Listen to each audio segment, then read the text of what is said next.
আসসালামু আলাইকুম রহমতুল্লাহ। সুপ্রিয় দেশবাসী, বাংলাদেশ ইতিহাসের এক সন্ধিক্ষণে দাঁড়িয়ে আছে। বাংলাদেশের রাজনীতিতে নয়া দৃশ্যপট। শীঘ্রই আপনারা বড় কোনো সুখবর পাচ্ছেন। বাংলাদেশের গণতন্ত্রকামী জনতার দীর্ঘদিনের লালায়িত স্বপ্ন হয়তোবা আপনাদের পূরণ হতে যাচ্ছে। বাংলাদেশের রাজনীতিতে অলরেডি নতুন দৃশ্যপটের সুনির্দিষ্ট তথ্য আমরা পেয়েছি, যেগুলো আপনাদের সামনে অতীব জরুরি বিশ্লেষণ হিসাবে হাজির করতে চাই। ইতিহাসের দ্বার প্রান্তে জনতা, বিএনপি, জামাত এবং রাজনৈতিক দলগুলো যেগুলো পারেনি, সাধারণ শিক্ষার্থীরা সেটা দেখিয়ে দিয়েছে। সাধারণ শিক্ষার্থীদের গণ আন্দোলনের ফলে অতি শীঘ্রই আপনারা বাংলাদেশে একটি সুফল গণ অভ্যুত্থান দেখতে যাচ্ছেন, যেটা বাংলাদেশের ইতিহাসে স্বাধীনতা পরবর্তী যে কথিত গণ অভ্যুত্থানগুলো হয়েছিল তার চাইতে ভিন্ন চরিত্রের এবং তার চাইতে অনেক বেশি সফিস্টিকেটেড। এবং ত্যাগ তিতিক্ষার কথা যদি বলি, এই সফলতার দ্বার প্রান্তে দাঁড়িয়ে, ইতিহাসের দ্বার প্রান্তে দাঁড়িয়ে, সেটাও আমাদেরকে বলতে হবে। আমি আগেই বলেছি যে শ্রীলঙ্কায় যে গণ অভ্যুত্থান হয়েছিল লাস্ট, সেখানে মাত্র 10 পিপলস ওয়ার কিল্ড, এবং বেলারুশে একটা হয়েছিল, সেখানে 6। সবচেয়ে বেশি মানুষ মারা গিয়েছিল মিশরে হোসনি মোবারকের পতনের সময়, 850-এর কাছাকাছি। অতএব বাংলাদেশের এই সফল গণ অভ্যুত্থানে এই স্বৈরাচারী আওয়ামী হায়না সরকার, ফ্যাসিবাদী সরকার কত লোককে হত্যা করেছে তার সুনির্দিষ্ট তথ্য প্রমাণ একদিন বের হবে। তবে অফিসিয়াল সোর্সে আমরা যেটা 210+ বা 211-12 পেয়েছি, সেটা এখন 15 কাছাকাছি অফিসিয়ালি, সেটা হয়তো বা তার চাইতে কয়েক গুণ বেশি হতে পারে। দর্শক, মানবজমিনের একটা রিপোর্ট এবং সব দুয়ে 4 মেলালে সব কিছুতেই আমরা পরিবর্তনের একটা আভাস সুনির্দিষ্টভাবে আমরা পাচ্ছি। নয়া দৃশ্যপট শিরোনামে মানবজমিন একটা রিপোর্ট করেছে, যেটা প্রমাণ করে যে আসলেই বাংলাদেশ একটা ইতিহাসের দ্বার প্রান্তে দাঁড়িয়ে আছে এবং যুগ সন্ধিক্ষণে দাঁড়িয়ে আছে। নয়া দৃশ্যপট আপনারা দেখতে পাবেন শীঘ্রই।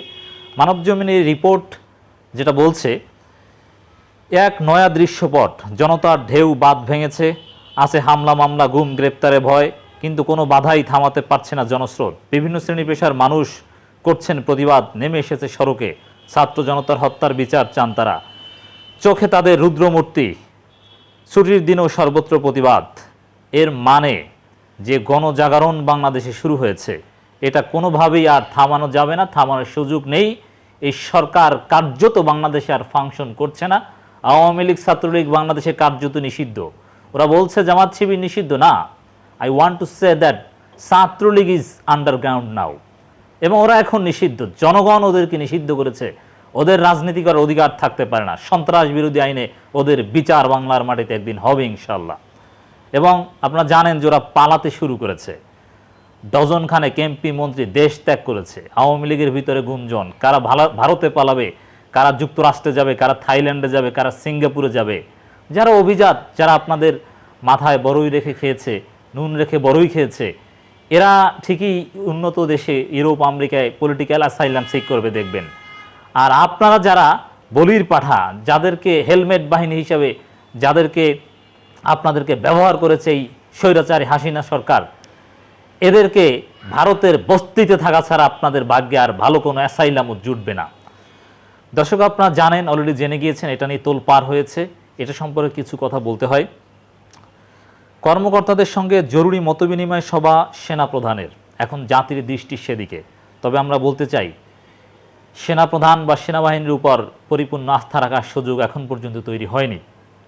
সেনাবাহিনীকে যদি জনগণের আস্থা অর্জন করতে হয়, তাহলে তাদের যে মানবাধিকার লঙ্ঘন করেছে, কারফিউর সময় ইন্টারনেট বন্ধ করে জনগণের উপর যে গুলি চালিয়েছে, এগুলোর একটা জবাবদিহিতে আসতে হবে।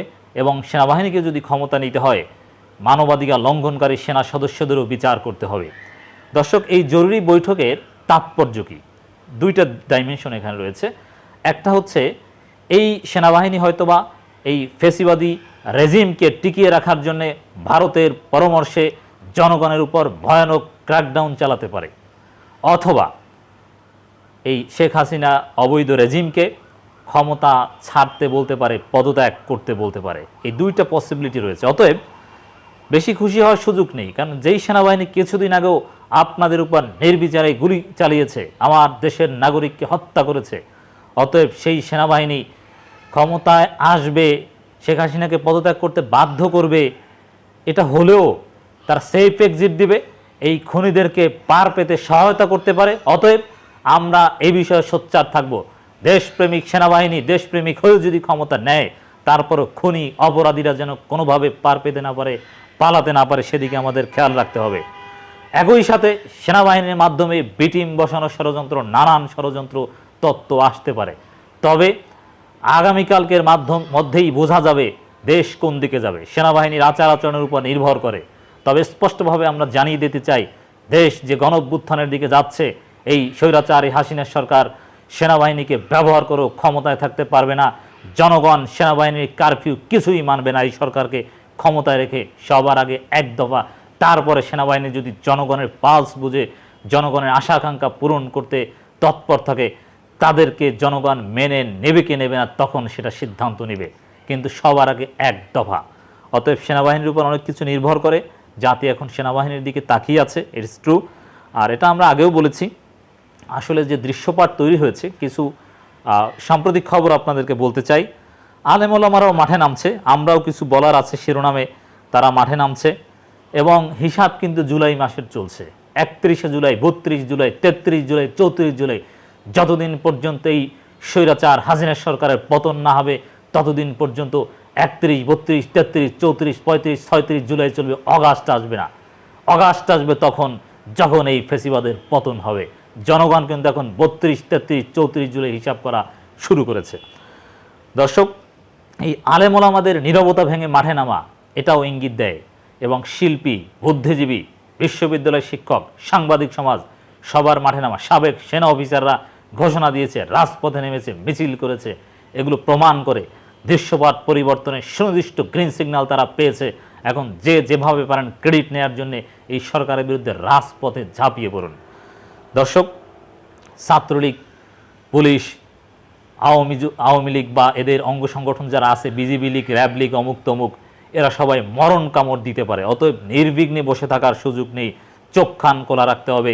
আরও ত্যাগের প্রয়োজন হতে পারে, আরও শক্ত আন্দোলনের প্রয়োজন হতে পারে।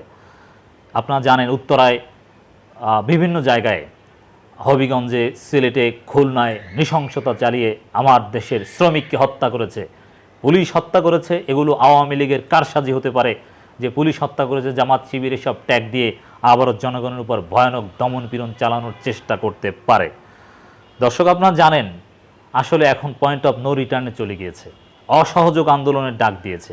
এবং প্রশাসনের ভিতরেও আমার ছোট ভাই ভিপি নুর তো বলেছেন যে 90% পতন হয়ে গিয়েছে। হ্যাঁ, আমি বলি যে ও যখন বলেছে 90%, তারপরে আরও নতুন দৃশ্যপট এসেছে আমাদের সামনে, যেটা প্রমাণ করে যে 95% পতন হয়ে গিয়েছে। এই 5%-এর জন্যে আমাদের সর্বাত্মক যে অসহযোগ কর্মসূচি, সেটা সফল করতে হবে এবং যত হত্যাকাণ্ড ঘটেছে সব কিছুর বিচার করতে হবে। এবং আমরা Awami League, police League, Jubo League, BJP League, RAB League সবাইকে, এবং যদি কেউ আর্মি লীগ থেকে থাকেন, সবাইকে বলে দিতে চাই, পক্ষ ত্যাগ করে পিঠ বাঁচাতে হলে জনগণের কাতারে আসুন। আপনাদের শেষ সুযোগ।